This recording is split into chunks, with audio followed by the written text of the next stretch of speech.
시청자 여러분 안녕하십니까? 12시에 반가운 얼굴 박민영의 SNS 박민영입니다. 주말 잘 보내셨나요? 시장 보니까요. 지난주와 크게 달라진 게 없습니다. 마치 복사 붙여넣기를 한 느낌이죠.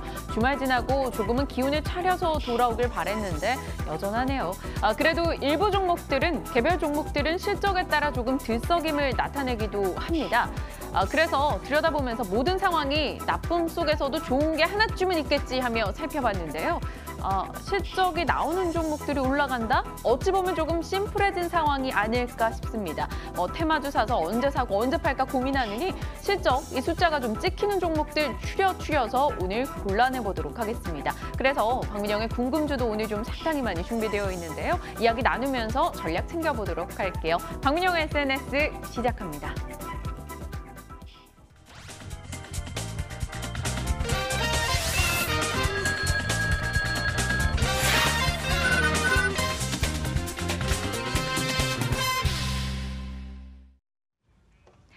힘들다고 포기하면 아마추어, 힘듦에도 그럼에도 해낸다면 프로겠죠. 프로가 되기 위한 도전은 계속됩니다. 박앵커의 올백 시간입니다.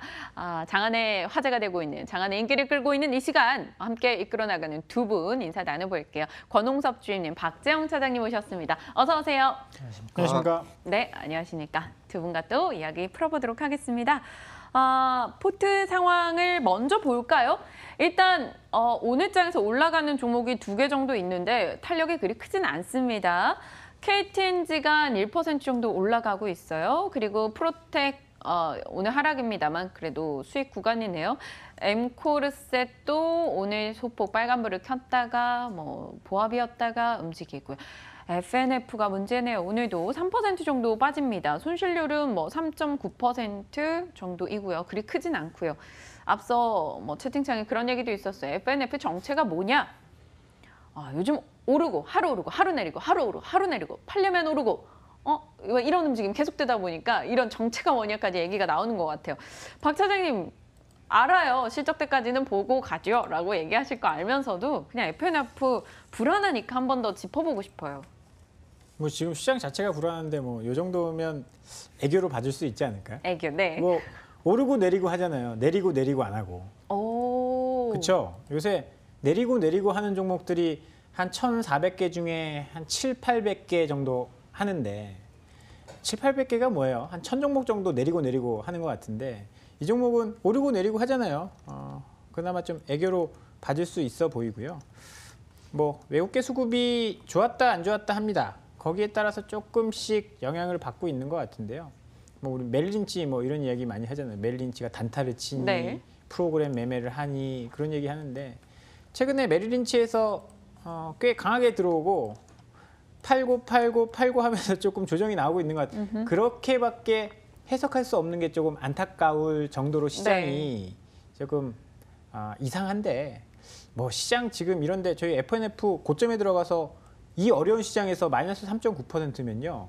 굉장히 저는 선방한 거다라고 생각을 합니다. 그래서 일단은 우리 7만 원 초반대까지도 봤잖아요. 네. 7만 원 깨지 않으면 조금 지켜보도록 하고요. 이제 주도하는 종목 중, 그러니까 업종을 주도하고 있는 종목이다라는 측면에서는 다른 쪽 많이 빠지더라도 대장주 한 종목 정도는 끝까지 조금 들고 가보는 게 왜냐하면 업황이라는 게 어떻게 될지 모르는 거거든요. 그리고 실적도 기대가 되고 밸류에이션도 안 비싸니까요. 조금 기다려보는 것도 저는 나쁘지 않은 선택인 것 같습니다. 알겠습니다. 제가 안 보고 싶었던 게 바로 AGU 플러스예요. 권주임님, 근데 채팅창에서 어쩜 이렇게 AGU 플러스 짚고 가셔야 될 것 같다고 마을님이 올려주셨는데 와, 정말 약 올라 죽겠네요. 또 저 팔고 나서 계속 올라가고 있는 AGU 플러스예요. 그날 저희가 KTNG 팔까, AGU 플러스 팔까 했는데 AGU 플러스 팔았더니 AGU 플러스가 올라갑니다. 이 무슨 말도 안 되는 머피의 법칙 같은 느낌일까요? 네, 보통 이제 심리적으로 자기가 판 주식이 올라가고 그리고 안 판 주식이 이제 보합 내지는 떨어지는 경우가 허다합니다. 네. 이상하게 좀 그런 심리들이 작용을 하고 있어요. 뭐 실제로도 이제 많은 개인 투자자분들이나 뭐 기관 투자자들도 마찬가지로 그런 부분들이 애석하게도 빈번하게 발생합니다. 그럴 때마다 이제 정신적으로 원칙을 지키고 그때 당시에 그 선택이 물론 이제 실패였다고 보여지지만 실패라기보다는 한 걸음 더 한 번 더 종목에 대해서 공부를 해보고 한 번 더 재검토해보는 그러한 그 시기로 다가가려고 노력을 하셔야 될 것 같고요. 일단 에즈유 플러스는 이제 전고점 매물대 15,700원에 이제 도달을 했습니다. 이제 여기만 돌파를 하게 된다면 작년이었죠. 2017년 고점이 17,000원까지 도달을 하게 될 텐데 이때하고 지금하고는 상황이 다르죠. 이제 2017년도 6월 달에는 MSCI 선진국 지수에 편입이 되었다가 이제 거기서 이제 퇴출이 되면서 우기 물량에 의해서 내려간 부분이 있고요. 지금 현재는 퇴출된 이후에 8월 정도에는 다시 한번 그 신흥국 지수 편입에 대한 기대감으로서 올라가고 있다 이렇게 보시면 될 것 같습니다. 그러나 이제 거기에 대해서는 17,000원에서 한 단계 더 모멘텀을 레이팅하기 위해서는 일단 우리가 알고 있다시피 뭐 CJ 헬로비전에 대한 인수 합병 부분 그리고 5G에 대한 어느 정도 상용화가 이루어진다면은 업계 3위, 만년 3위에서 2위로 도약할 수 있는 부분들이 여지가 있기 때문에 거기에 대한 기대감으로 한번 더 올라갈 수 있다.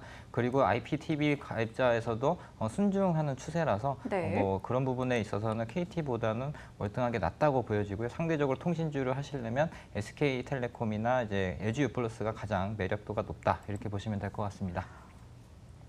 근데 그때 왜 LG 플러스 팔자 하셨어요? 그때는 이제 그 우리 박영컨님이 좋아하시는 요건 한번 사봐야 되겠다라는 종목을 편입을 한다고 했을 때 네. 거기에서 우리가 원칙상 5종목에서 한 2종목 내지는 뭐 3종목을 정리해보자라고 했을 때 그 후보군 가운데서 나온 종목이고요. 그리고 다른 부분에서는 이제 에즈유 플러스는 대형주에 속하기 때문에 굉장히 이제 뭐 2%, 3%씩 야금야금 올라가고 있지만 뭐 이제 우리가 가지고 있는 종목들은 약간 좀 변동성이 있다고 보여지죠. 그래서 공격적으로 뭐 실적이 잘 나오게 된다면 뭐 뛸때 크게 10%, 20% 막 네. 이렇게 올라가니까 약간 지금은 약간 상대적으로 시기적으로 약간 조금 불안하지만 그래도 결국에는 실적이 뒷받침돼서 올라갈 수밖에 없다 이렇게 보시면 될 것 같습니다. 알겠습니다. 당분간은 이 건주님께서 어디 가시면 안 될 것 같아요. 가시면 우리 양태준 대리님 오셔가지고 LG 플러스 또 팔았다고 뭐라고 하실 것 같으니까 일단 저희 거 포트 수익 날 때 그때 가셔야 합니다, 건주님. 네, 알겠습니다. 오늘 건주임님 머리가 뜬 것 같다고 채팅창에 올라왔는데 예리하신 것 같아요. 네. 건주님께서 오늘 좀 더운데 뛰어오셔가지고 네. 그런 모습까지 포착을 해주실 정도로 우리 시청자분들이 관심이 많으셔요. 자, 오늘 포트 살짝 들여다봤고요. 이제 종목 얘기 가볼까요? 두 분의 종목 말고 궁금한 종목이 있어서 호텔신라 그리고 네이버예요. 각각 두 분께 질문을 드려보고 싶어요. 박사님 어떤 게 더 편하셔요? 호텔신라 실적이 참 잘 나와서 오늘 외국계 창구 매수도 잡히고 흐름이 좋으니까 또 관심 있으신 분들 수연님 아마 분명 한번 보고 계실 것 같고요. 네이버 같은 경우는 실적 우려 속에 주가가 떨어집니다만 외국계 창구에서 오늘 코스피 금액 기준으로는 매수 1위로 현재 잡히고 있었습니다. 어떻게 보시는지 각각 뭐 한 분이 한 종목 해주시면 다른 분이 한 종목 얘기해 주실까요? 네. 어떻게 저부터 할까요? 네. 최근에 이제 네이버 좀 말씀드리려고 하는데 네이버는 이제 계속적으로 이제 그 향후 먹거리에 대한 성장성 부각이 되지 않아서 거기에 대해서 계속적으로 이제 차익 실현 매물이 나왔다 보여지고요. 그 밖에도 뭐 자율주행이라든지 이런 뭐 신 4차 산업혁명과 관련돼서 수혜가 나타날 것이라고 얘기가 나오고 있었는데 정부가 2017년부터 바뀌고 나서 공정위에 대한 제재가 시작이 되고 또 대기업 규제가 시작이 되다 보니까 거기에 대해서 95만 원에 97만 5천 원을 다시 한번 이제 쌍봉을 만들면서 하락을 한 추세다 이렇게 보시면 될 것 같습니다. 그리고 이제 미국에서도 지금 페이스북이라든지 트위터 같은 경우에도 순 가입자 수가 늘어나기보다는 뭐 어떤 그런 유령 그 계정들이 많아서 거기에 대해서 굉장히 지금 하락을 하고 있다. 뭐 트위터 같은 경우에는 100만 명의 계정이 사실상 유령 계정이라서 네. 거기에 대한 그 실망감으로 뭐 장중에는 뭐 마이너스 20%, 뭐 페이스북은 전날에는 실적 발표를 뭐 어쨌든 컨센서스는 하회했지만 이익이 증가했는데도 불구하고 그런 그 가입자 수로 인해서 하락을 하고 있다 이렇게 보시면 될 것 같습니다. 따라서 지금 뭐 외국인이 들어오고 있다고 하지만 외국인들의 수급상은 뭐 연일 뭐 계속 들어오고 있지만 이게 정말 이제 순매수인지 아니면 이게 환매로 해서 공매도에 대한 차익 실현인지 부분은 앞으로 더 체크를 해봐야 될 것 같고요. 연기금이나 이제 기관에서 물량을 받쳐주지 않는 이상은 네이버가 더 이상 올라갈 여력이 없다 이렇게 보시면 될 것 같습니다. 그러나 이제 내년도쯤에 다시 한번 이제 네이버가 가지고 있는 여러 가지 사업들 그리고 자율주행과 관련된 사업들이 어느 정도 가시화된다면 그때부터 상승 모멘텀이 발생할 수 있지만 일봉 흐름상 아직 역별 구간이고 그리고 추세를 전환하기에는 아직은 좀 큰 모멘텀이 없다 이렇게 보시면 될 것 같습니다. 네이버가 이렇게까지 될 줄이야 저는 생각도 못했었는데요. 네이버의 움직임 짚어봤습니다. 박 사장님께서 그럼 호텔신라 자연스레 얘기해 주셔야 될 것 같아요. 오늘 면세점 관련한 종목들의 분위기가 좋아요. 실적을 발표를 했는데요. 정말 예상했던 것보다도 훨씬 더 잘 나오는 역대 사상 최대 실적이 나왔습니다. 깜짝깜짝 실적이죠. 이쯤 되면. 네. 중국인 관광객이 안 들어옴에도 불구하고 호텔신라는 지금 작년 3분기부터 실적이 계속 잘 나오고 있는데요. 따이공, 보따리 상들이 이제 물건들을 싹쓸이 해가고 있습니다. 제가 얼마 전에 이제 종목을 가지고 오면서 그런 말씀을 드렸는데 시내면세점 이쪽도 계속 잘 되고 있는 이유 중에 하나가 단체 관광이 막히다 보니까 중국에서 보따리 상들을 단체로 관광을 추진을 하고 있습니다. 지원은 호텔신라나 이런 면세업체에서 일부 자금을 지원을 해줘요. 네. 그러다 보니까 비용 부담도 없을 뿐더러 면세점에서 싸게 사고 지원받는 걸로 이익 조금 더 보태고 하니까 면세 보따리상들이 안 할 이유가 없는 거죠. 그런 측면에서 올해는 시내면세점이 실적이 굉장히 큰 폭으로 성장을 할 것으로 지금 보고 있는 것 같습니다. 여기 최근 주가가 하락했었던 이유 중에 하나는 따이공들을 규제한다. 이제 홍콩에서 심청 경로였나요? 거기에 단속을 한다 이런 뉴스가 나오면서 급락을 했는데 사실 그 영향 없다라고 말씀을 드렸어요. 한국에 들어왔다가 홍콩 경유에서 심천으로 가는 사람이 몇 명이나 있겠습니까? 네. 바로 들어가지. 그게 사실 짝퉁이라든지 이런 것들을 이제 단속을 하는 어떻게 보면 거의 정기적인 행사 그런 건데 워낙 이제 호텔신라가 많이 오르고 최근에 중국과 관련된 그 뉴스에 민감하다 보니까 과민하게 반응을 이제 한 거였고, 네.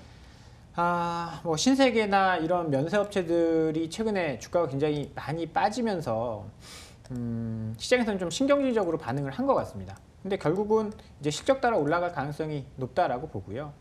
여기에 중국인 관광객만 조금 더 이제 플러스가 된다라고 한다면 주가는 조금 더 안정적으로 움직일 수 있어 보이고요.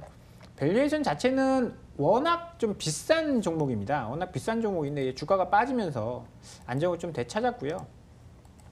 과거처럼 공격적으로 막 급등을 한다 이런 측면보다는 중국이 개선되면서 안정적으로 올라갈 수 있는 그런 고성장주다라고 생각을 하시면 저는 좋을 것 같고요. 주가도 많이 빠졌고 실적도 좋고 앞으로 성장성도 있다라고 보고 있어서요. 긍정적인 이제 투자 의견을 드려봐도 좋은 종목으로 말씀을 드리겠습니다. 알겠습니다. 네이버, 호텔신라 각각 혹시 궁금하셨던 분들을 위해서 좀 질문을 드려봤습니다. 두 분의 의견 참고해 주시길 부탁드리고요.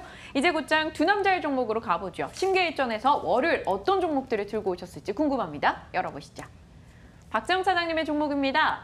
원익 IPS 그리고 CJ E&M 등장을 했네요. 권홍섭 주임님의 종목 상상인 그리고 민엔지가 되겠습니다.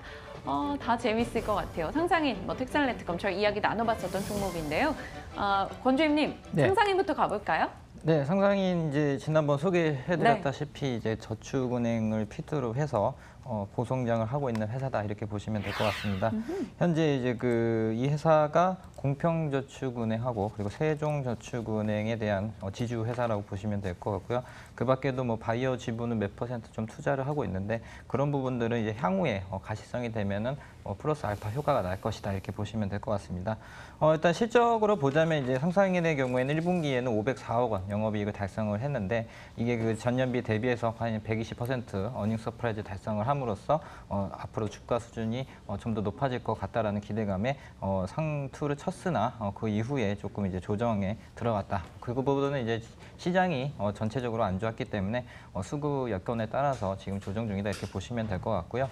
현재 이 회사가 이제 저축은행 여신 부분에 대해서 안정적인 성장세를 하고 있다라는 이제 포인트가 있습니다. 현재 그 이제 정부 규제로 인해서 그 가계대출 부분이 축소가 되고 있고, 그리고 거기에 대해서 뭐 DTIT라든지 이런 부분들이 계속적으로 저축은행 쪽에서 불리하게 가다 보니까 그런 부분에 있어서 상상인의 경우에는 주식담보대출이라든지 그리고 기업대출 이런 부분에 특화되어 있고 강력하다 보니까 이런 부분에서는 안정적인 성장 기대감이 있다 이렇게 보시면 될 것 같습니다.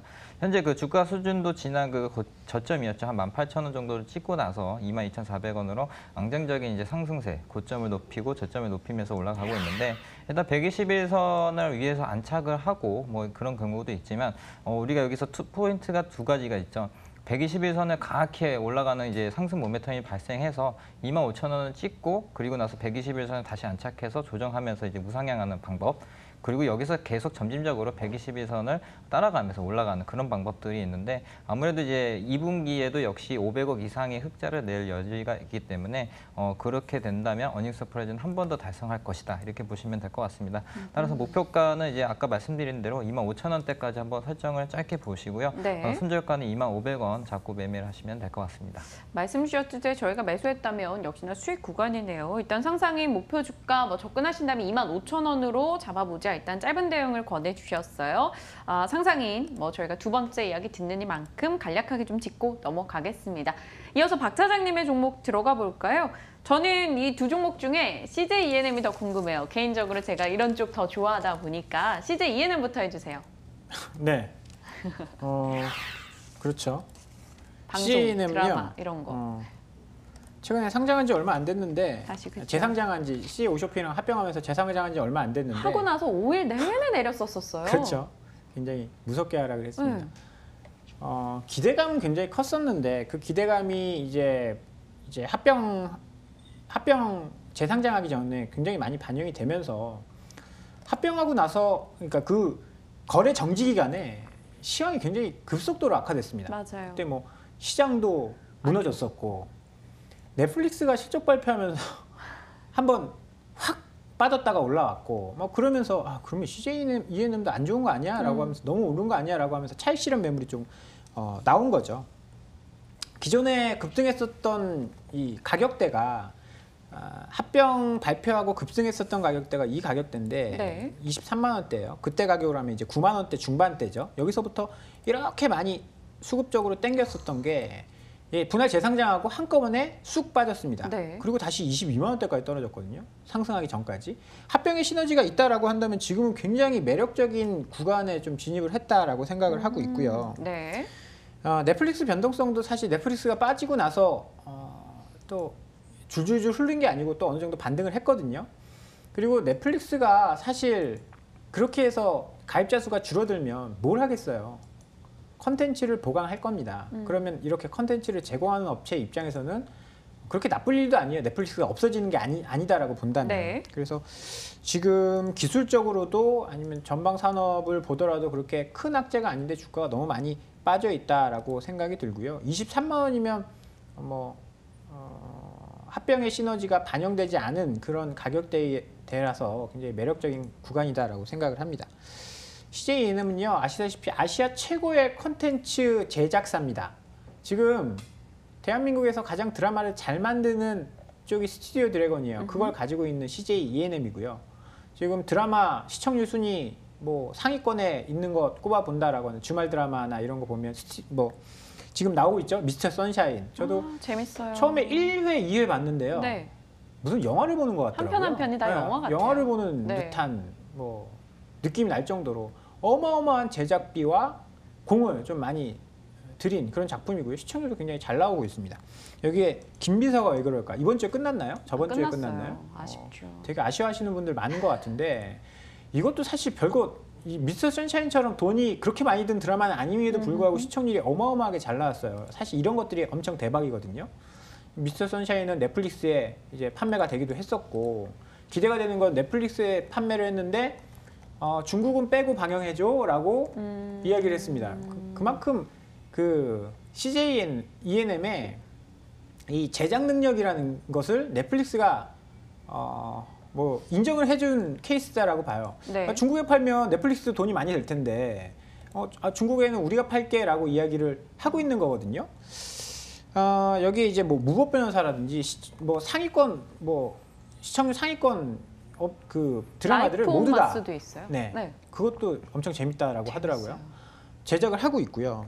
여기에 꽃보다 할배 리턴즈인가요? 그 뭐 저는 뭐 그렇게 안 봤는데 시청률이 꽤 많이 나오더라고요. 그럼요. 여기다가 신서유기 5 하반기에 런칭을 합니다.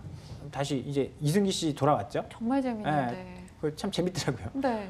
시청률이 꽤 잘 나올 거예요. 그런 점들을 봤을 때는 컨텐츠를 정말 잘 만드는 업체임에도 불구하고 주가가 많이 조정을 받아 있다라고 생각을 해서 최근에 글로벌리하게 이런 컨텐츠 업체들이 인수합병이 많이 일어나고 있거든요. 그런 흐름으로 봤을 때 큰 성장이 나올 수도 있는 섹터다라고 생각을 해서 그중에 대장주 CJ ENM을 좀 관심 있게 볼 필요가 있겠다 싶어서 오늘 가지고 나와봤습니다. 한편으론 근데 그럴 수 있잖아요. 그렇게 드라마를 잘 만드는 스튜디오 드래곤을 사면 되는 거 아닌가? 굳이 한번 거쳐서 CJ ENM을 해야 되는가? CJ ENM이 하는 것 중에 하나가요. 예능도 제작하고요. 예능을 제작해서 팔기도 하고요. 예능의 포맷 프로듀서 101 지금 48인가요? 제가 그런 쪽은 이거 박연코도 그렇게 젊은 감성은 아니에요. 젊은 감성은 아니에요. 근데 어리진 않죠. 하지만 그렇죠. 제가 그런 나이 들지도 않았. 저런 것들이 엄청 돈이 되거든요. 지금 대한민국에서 제일 잘 나가는 예뻐. 가수는 원어원이에요. 네. 원어원입니다. 돈을 어마어마하게 벌고 있어요. 그런 것들을 본다면 만약에 드라마가 해서 잘 안 되면 어떻게 할 거예요? 드라마는 사실 흥행을 예측하기 어렵거든요. 김비서가 그렇게 잘 될지 런칭하기 전에 알았나요? 이것도 마찬가지예요. 리스크가 있기 때문에 스튜디오 드래곤 물론 좋은 회사긴 하죠. 밸류에이션은 근데 비싸요. CJ는 지금 PER 13배 정도뿐이 안 되거든요. 오쇼핑이 돈을 잘 벌어주고 있습니다. 그래서 좀 안정적으로 투자하시려면 CJ ENM 하시는 것도 저는 좋은 대안이 될 것 같아요. 좋습니다. 건주님 생각은 어떠세요? 건주님은 아셨어요? 원오원 뭐 얘기만 들었습니다. 네, 그렇게 됐고요. 다들 큰일 났어요, 네, 저희. 현재 네. CJ TVN에서 미스터 선샤인이 방영이 되고 있는데 네. 과거 도깨비 작가 김은숙 작가가 제작을 했다는 그런 부분에 있어서 상당히 기대할 만하다 보여지고요. 또한 이병현 주연으로 해서 200억 정도 뭐 투자를 해서 거기에 대한 뭐 그런 드라마 부분에 대한 성공적인 기대감 뭐 그런 거 있고, 그리고 이제 그 CJ ENM하고 이제 CJ 오쇼핑 해가지고 그 계열사 자산 가치만 해도 8조 원이 넘어간다고 합니다. 그렇게 봤을 때는 아직까지는 이 회사가 굉장히 저평가되어 있다 보여지고요. 그렇게 봤을 때는 지금은 눌림목에서 매수를 해봐야 될 때가 아닌가 싶습니다. 피디님 너무 잔인하시다. 이 친구들이랑 저랑 투핍을 잡아주시면 같이 나오게 이런 거 하지 마세요. 이런 거는 저도 좀 부담스럽습니다. 일단 박 차장님의 표정은 또 여전히 그 어느 때보다 좋은 표정을 지어주셨고요. 하이드로파스칼님이 소방차가 제일 좋아라고. 네, 육각수, 소방차 뭐 또 이런 때 생각이 나네요. 의견을 들어봤어요. CJ ENM 괜찮을 것 같습니다. 최근 들어서 기관 매수도 좀 강하게 들어오고 있는 것 같고요. 외국인의 매도는 조금 부담스럽지만 일단은 뭐 한쪽의 수급이 뒷받침되고 있다는 것 자체가 긍정적이겠죠. 상상인 CJ ENM 잡아봤습니다. 그리고 다음 종목이 민엔지로 가보죠, 건주임님. 네, 이 회사는 이제 우리가 흔히 쓰고 있는 이제 생활에 쓰이고 있는 이제 간편결제 시장에 대해서 이제 세틀뱅크라는 자회사가 있는데요. 거기서 이제 간편결제 계좌 이체 서비스를 이제 하는 그런 회사입니다. 최근에 이제 이러한 그 계좌 간편 결제에 대한 수요가 많이 급증하다 보니까 자연스럽게 당연히 이제 신용카드사보다는 이런 간편 결제 서비스를 제공하고 있는 회사를 지금 눈여겨보고 있는데요. 과거에 이제 삼성카드라든지 대표적인 카드사들에 대한 카드 결제 규모는 한 7조 정도로 추정이 되고 있습니다. 그런 부분에서 봤을 때 2017년도 정도에서는 10% 성장을 하고, 그리고 나서 이제 올해부터 2020년까지는 점진적으로 향후에는 40%까지 점유율을 높인다는 그런 그 시장 전망치가 나오고 있는데요. 그 중에서도 이제 민엔지의 경우에는 우리가 알고 있는 카카오페이, 쿠팡, 뭐 G마켓, 스마일페이, 뭐 페이코 이런 부분들에서 이제 간편결제 서비스를 제공하고 있습니다. 만약에 만약에 이제 신용카드를 제휴해서 결제를 하는 경우에는 수수료가 3.5% 부과가 되기 때문에 이를 이용할 경우에는 수수료가 불과 뭐 1% 그리고 금액에 따라서 차등적으로 낮아지는 그러한 그 구조를 갖고 있기 때문에 모든 그 결제 서비스를 하고 있는 회사들이 가장 선호하는 이 구조가 아닌가 이렇게 보여지고 있고요. 물론 이제 그런 부분에서 그 결제 수단에 있어서는 뭐 금액이 뭐 절대적으로 은행보다는 낮지만 영업이익률 상승률로 봤을 때는 그간 2015년 대비해서 2018년에는 거의 한 2배 정도, 3배 정도 수준의 영업이익을 달성할 것이다 이렇게 보여지고 있고요.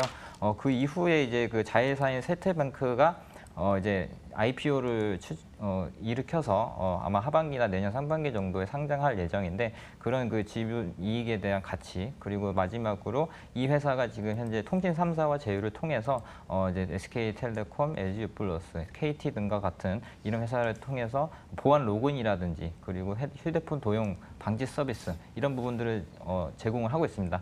근데 여기서 우리가 포인트로 잡아야 될 게 뭐냐면 이게 통신사 매출이 아니고 민엔지 매출로 잡힌다는 그 점을 확인하셔야 됩니다. 따라서 이제 통신사 매출보다는 민엔지에서 만약에 내가 만 원을 결제했으면 만 원이 민엔지로 결제되는 그런 시스템이 도입이 되고 있고요. 올해만 해도 이제 사상 최대치의 영업 매출액을 달성할 것이다. 한 1,000억 정도 추정하고 있는데 아무래도 이제 이런 그 간편 결제, 계좌이체 서비스에 대한 가파른 성장성을 봤을 때는 오히려 더 어닝 서프라이즈에 대한 기대감이 있을 수 있다. 이렇게 보시면 될 것 같습니다. 네, 민엔지 이야기를 듣고 있습니다. 뭐 크게 올해 부침이 있었다기보다는 조금 주가가 내려왔었던 움직임인데요. 오늘장에서 민엔지는 한 2.7% 하락하고 있습니다. 민엔지 쪽도 뭐 요즘 시대에 좀 부합하는 종목 같은데요. 박 차장은 어떻게 보세요? 뭐 보안 쪽 이런 쪽 중요하죠. 네. 중요한데 시장에서는 별로 관심이 없는 것 같아요. 시장에서는 뭐 크게 관심이 없는 모습이고 일단은 이런 업종들은 이런 기술주 이런 쪽은 한번 불이 붙으면 좀 강하고 빠르게 올라가거든요. 네. 저는 사실 이제 그때 좀 따라잡는 게 맞지 않나. 지금은 시간이 굉장히 긴 기간 동안 횡보하고 빠지고 이런 추세라서 일단 이평선도 지금 다 역배열이잖아요. 미리 들어가서 이제 줄 서 있기보다는 이제 좀 빨라질 때 그때 탁 이제 잘 캐치해서 따라 들어가는 게 조금 더 시간을 단축하는데 도움을 좀 줄 수 있을 것 같다. 조금 뭐 기다리는 시간을 줄여본다면. 그렇죠. 네, 민엔지까지 얘기 들어봤고요. 원익 IPS로 곧장 넘어가 볼게요, 박 차장님. 원익 IPS도 참 지루한 종목이었는데요. 최근에 이슈들이 발생을 하고 있습니다. 저는 금요일날 하이닉스가 증설 발표했을 때 이제 몇 개의 업체들이 떠올랐어요. 네. 원익 IPS 요거 좋겠다. 우리가 반도체 전공정 업체들을 이제 봤을 때 설계를 이제 공장을 증설을 했을 때 전공정 업체들이 먼저 딱 떠오를 텐데 네. 원익 IPS 같은 경우에는 공장을 증설할 때 들어가는 이 장비들을 주로 합니다. 유진테크 같은 경우에는 미세화 공정에 들어가는 장비가 필요를 하죠. 원익 네. IPS의 이 플라즈마 장비는 최근에 이 반도체 업체들이 가장 이제 선호하는 그리고 신규로 이제 넣는 그런 장비가 되는데요. 하이닉스가 설비 투자한다? 그러면 분명히 원익 IPS의 장비가 들어갈 텐데 원익 IPS 주가 많이 빠졌는데 관심 가져야 된다라는 생각이 좀 들었고요. 이재용 부회장이 감옥에서 나오고 나서 가장 먼저 이야기를 했죠. 지금 우리가 설비 투자 늘리겠다. 30조 투자하겠다. 뭐 그런 얘기 했었나요? 원익 IPS는 2대 주주가 삼성전자입니다. 그러면 하이닉스, 삼성전자 이런 쪽 증설하면 가장 먼저 수혜를 받을 수 있어요. 주가가 굉장히 많이 빠졌는데 왜 빠졌냐면요. 실적이 안 좋아서 아닙니다. 이제 투자 사이클이 끝났잖아. 삼성도 공장 지을 거 다 지었어요. 네. 하이닉스도 공장 지을 거 다 지었습니다. 그런데 갑작스럽게 하이닉스가 아니야 우리 또 지을 거야. 설비 사이클이 이제 하락 사이클이 될 것이다 라고 하면서 빠졌는데요. 네. 이 회사 주가를 보면 지금 주봉 보고 계신데 2017년도에 실적이 무지막지하게 좋았습니다. 여기 보시면 2만 원대에서 4만 원대까지 올라갔잖아요. 네. 2배 올랐어요. 실적을 보시면 매출 2,400억에서 6,300억, 영업이익 287억에서 1,200억. 앞자리가 바뀌었어요. 거의 4배, 5배 이익이 늘어났는데 네. 주가는 고작 2배 올랐습니다. 그리고 그 다음부터 주가는 줄줄줄 빠졌죠. 이게 장비주의 어떻게 보면 숙명이에요. 실적이 이렇게 좋은데 주가는 빠져. 이유는 수주가 안 들어오면 당연히 실적은 떨어질 거니까. 그것 때문에 이제 주가가 빠졌는데 여기서 새로운 이벤트가 발생했죠? 뭐죠? 하이닉스. 하이닉스가 증설하겠다. 삼성전자도 조만간 발표할 것 같아요. 그러면 공장 짓겠다라고 하면 원익 IPS에 플라즈마 장비가 들어갈 겁니다. 그러면 수주가 늘어나겠죠. 주가는 다시 올라갈 수밖에 없는 이 구간에 진입을 했다라고 생각을 하고요. 네. 이 장비 업체들이 대부분 장비들이 비슷해요. 태양광, 반도체, 디스플레이 네. 다 뭐 식값, 뭐 증착, 뭐 이런 것들 다 비슷하기 때문에 모듈 테스트 뭐 이런 그렇죠. 뭐 이거 그 반도체에 들어가는 그 뭐죠? 제일 기초 소재 그거 잘라서 거기에 기판요? 아니에요? 기판 이제 이게 나이가 먹어서 그런지 네, 단어가 자꾸 안 네. 떠오르는데 일단 그거 잘라가지고 거기 가공해서 전기가 통하게 하든 태양광 그 전기가 생성되게 하든 태양광 디스플레이 모두 다 공정이 비슷합니다. 그래서 원익 IPS도 반도체, 태양광, 디스플레이 다 하거든요. 네. 삼성 디스플레이에 납품을 하는데 이 디스플레이 쪽이 워낙 안 좋았어요. 그런데 이쪽은 중국의 수주가 많이 늘어나면서 살아날 가능성이 농후하거든요. 그러면 반도체 사이클도 늘어났고 디스플레이도 이제 더 이상 나빠지지 않을 단계까지 갔다라고 본다면 반등을 기대해봐도 좋지 않을까라는 생각이 좀 들고요. 그런 생각에서 지금 원익 IPS 올해 예상 PER이 8배에서 9배 사이거든요. 네. 실적이 이렇게 좋고 반도체 전공정에선 대장주예요. 대장주임에도 불구하고 주가가 이렇게 빠졌다라는 것은 낙폭과대주로서의 반등이 충분히 일어날 수 있는 구간이다라고 생각을 해서 원익 IPS 오늘 종목 소개를 좀 드려보도록 하겠습니다. 채팅창에 박 차장님 나이가 크크 메인보드 말씀하시는 건가 이러는데 아니에요? 생각나시면 얘기해 반도체 주시겠어요? 이거 잘라가지고 만들잖아요. 반도체. 이게 반도체. 권주님 이게 뭘까요? 반도체. 20개도 아니고 모르겠습니다. 네, 생각에 잠시 박 차장님께 시간을 좀 드려보도록 하겠고요. 시간을 드리려고 했는데 유닛 테스트랑 원익 IPS 중에는 어떤 게 좋아요? 웨이퍼. 웨이퍼. 반도체 웨이퍼 잘라서 거기에 증착하고 식각하고 그 얘기. 네, 오늘의 정답은 웨이퍼였습니다, 여러분. 자, 유닛 테스트랑 원익 IPS 중에 뭐가 좋을까요, 박 차장님? 질문이 올라오셨어요. 다나님께서 오랜만에 지금 오셨는데. 약간 이게 바뀐 게 유닛 테스트는 왜 뒤에 올라왔냐면 전공정 장비 들어가고 약간 이제 후공정 전략에 늦게 들어간 시차가 있어서 유닛 테스트가 조금 더 늦게 그리고 이제 신제품 같은 것들도 있었고 한데 모르겠어요. 이게 반도체를 난 하나만 투자할 거야라고 한다면 SK 하이닉스나 삼성전자 하셔야 되는 거고 네. 그게 아니고 분야로 나눠서 하신다라고 한다면 전공정이랑 유닛 테스트는 후공정이고 네.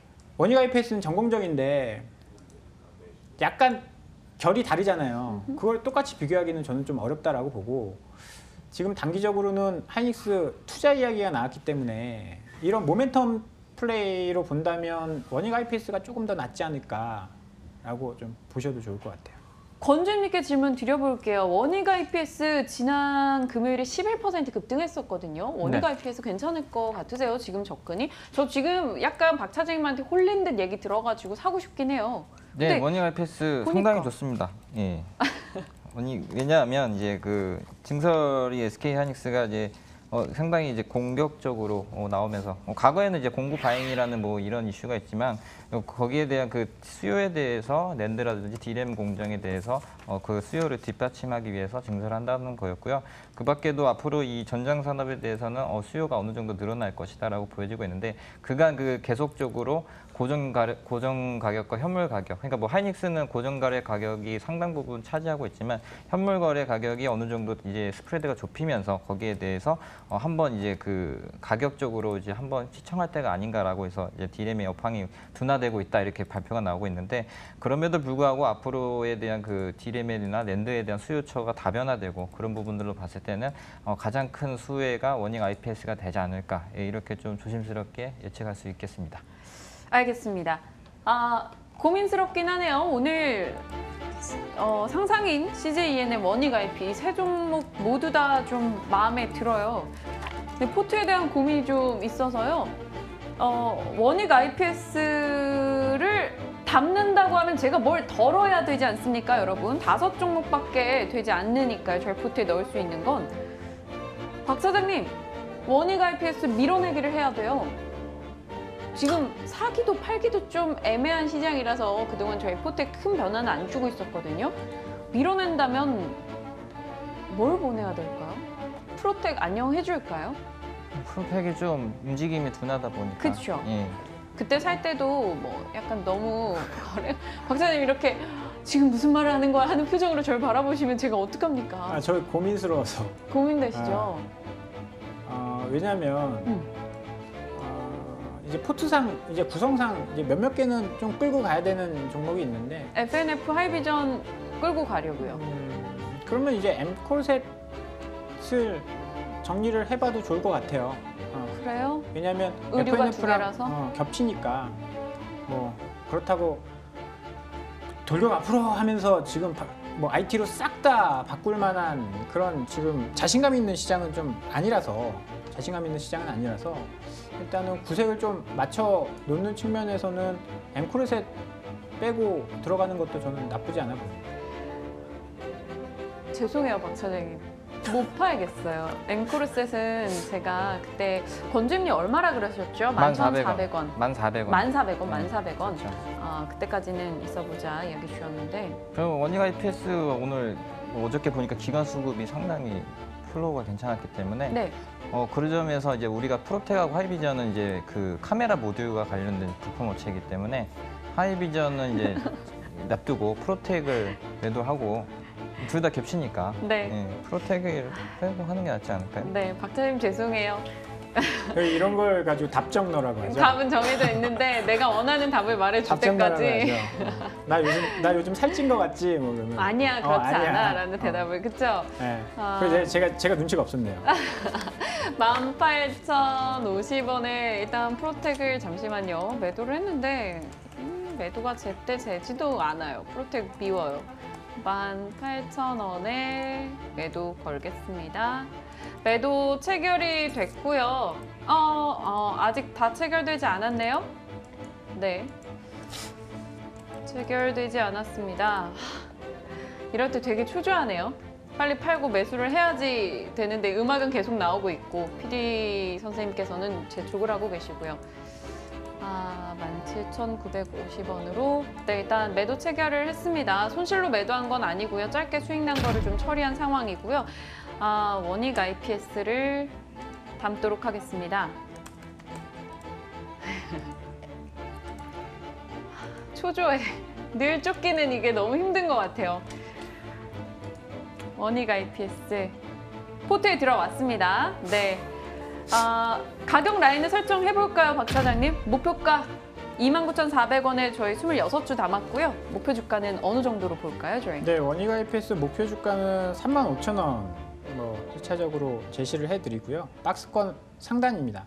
그다음에 손절가는 뭐 너무 길지 않게 한 25,000원 정도. 왜냐면 이게 또 빠지다 보면 전저점 깨면 이야기는 또 달라지는 거거든요. 네. 그래서 지금 V자형 반등이 나오는 25,000원 정도를 손절선으로 제시를 해드리고요. 올라갈 때는 박스권 상단 여기 돌파하고 나면 그 다음에 다른 영역을 갈지 안 갈지는 그때 결정을 해보는 게 좋을 것 같고요. 단기적으로 35,000원 제시를 해드리겠습니다. 권주임님 괜찮을까요? 포트 어떻게 좀 이제 좀 나을까요, 수익이? 네, 원익 IPS의 상당 부분 기대를 하면서 우리 포트가 그 원금 회복을 할 수 있는 그런 종목이 될 것 같습니다. 8월의 목표도 원금 회복으로 잡고 싶진 않은데 일단 알겠습니다. 새로운 포트로 심기일전에서 더 키워나가길 저희 기대해보죠. 일단 원익 IPS 담았고요. 지금 현재 강보합권 정도 소폭 올라선 수익으로 돌아서고 있습니다. 자, 여기서 두 분은 인사드려야 될 것 같아요. 권홍섭 주님, 박재영 차장님 명함 보내드리겠습니다. 고생하셨습니다. 감사합니다.